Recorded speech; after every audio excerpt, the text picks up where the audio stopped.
Bapak Ibu jamaah para hadirin sekalian yang saya hormati dan yang saya banggakan,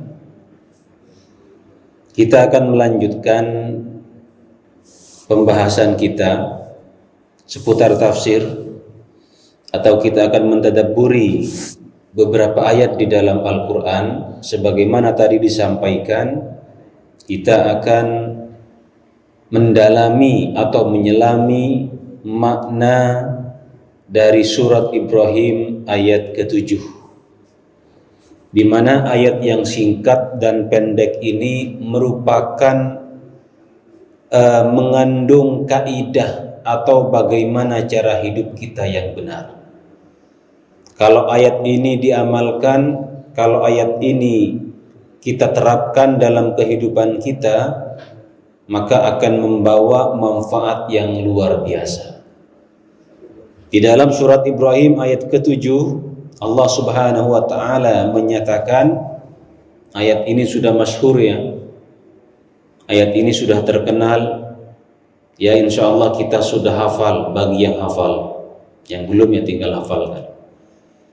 Allah berfirman, "Wa in ta'adzana rabbukum la in syakartum la azidannakum wa la in kafartum inna azabi lasyadid." Dan ingatlah ketika Tuhanmu memaklumkan, sesungguhnya jika kamu bersyukur, niscaya aku akan menambah nikmat kepadamu. Tetapi jika kamu kufur, mengingkari nikmatku, maka pasti azabku sangat berat. Para hadirin sekalian yang dimuliakan oleh Allah, ayat ini yang akan kita bahas. Ya, kemarin dihubungi untuk menyampaikan seputar ayat ini, dan memang ayat ini sangat penting. Dan kita akan menyelami maknanya, maksud dan mentadabburi daripada ayat ini. Bapak Ibu jamaah sekalian, para hadirin yang dimuliakan oleh Allah Subhanahu wa taala. Pertama dari segi asbabun nuzul, karena saya diminta untuk menjelaskan asbabun nuzulnya.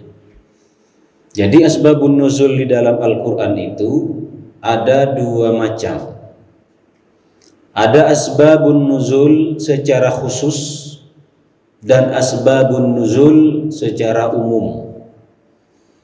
Asbabun nuzul secara khusus itu adalah surat atau ayat di dalam Al-Quran turun untuk menyelesaikan atau berkaitan dengan peristiwa yang terjadi atau menjawab satu pertanyaan kepada Rasulullah SAW pada waktu itu. Jadi ada asbabun nuzul yang secara khusus. Jadi ada surat atau ayat turun yang memang berkaitan dengan peristiwa yang terjadi pada saat itu.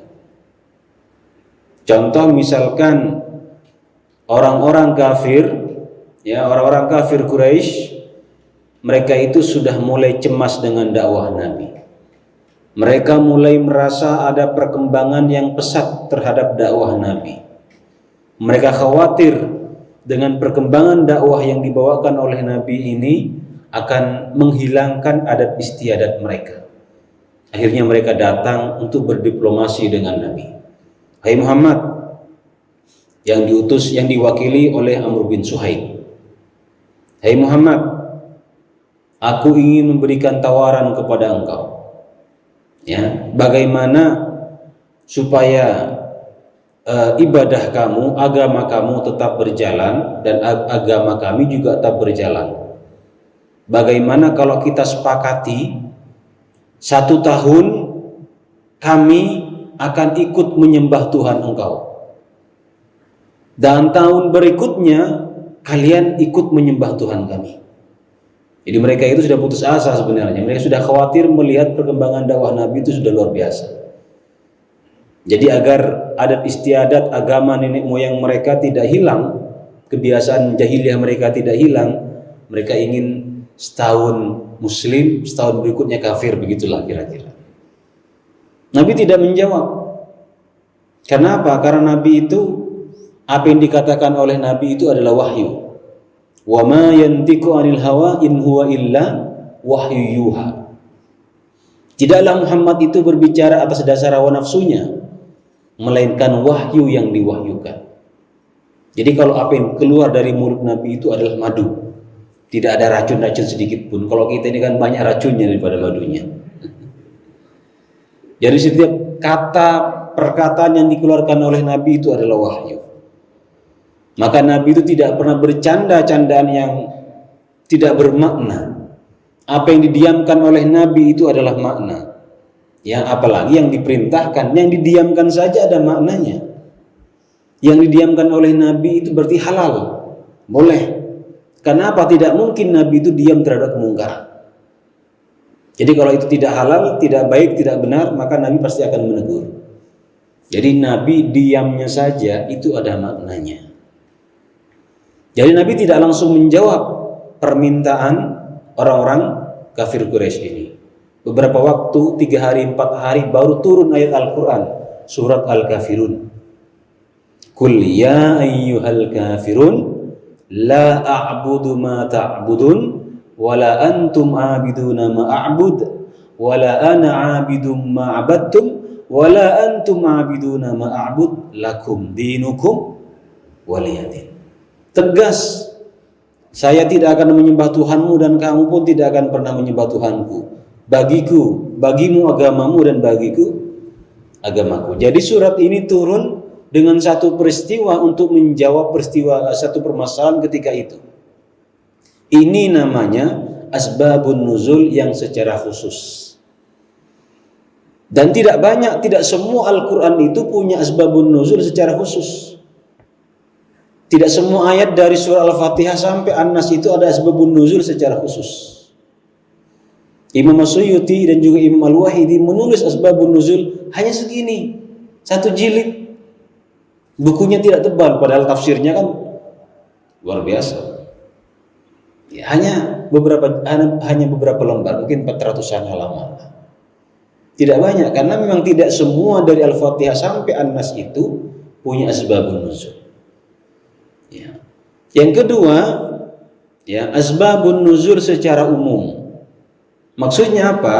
Walaupun tidak ayat atau surat dalam Al-Quran turun itu tidak berkaitan dengan peristiwa yang terjadi, tetapi semua ayat atau surat dalam Al-Quran itu atau seluruh Al-Quran turun itu karena memang untuk setting sosial atau memperbaiki keadaan masyarakat ataupun manusia seluruhnya. Artinya tidak ada ayat atau surat yang tidak terpakai. Ya, tidak ada ayat atau surat yang sia-sia dalam Al-Quran. Ada tidak ayat atau surat yang tidak cocok untuk kita pakai? Pasti semuanya itu pakai. Karena apa? Karena semua Al-Quran itu turun untuk kebutuhan kita. Nah, ini yang dimaksud dengan asbabun nuzul secara umum. Artinya surat atau ayat dalam Al-Quran itu diturunkan memang untuk keadaan kondisi pada saat itu. Sampai zaman sekarang, sampai kiamat pun Al-Quran itu akan tetap aktual dan faktual. Beberapa tahun kemudian, 1 abad misalkan lah ya, ini ayat ini tidak cocok gitu. Nah, gitu. Kemudian kita tinggalkan gitu. Tidak ada.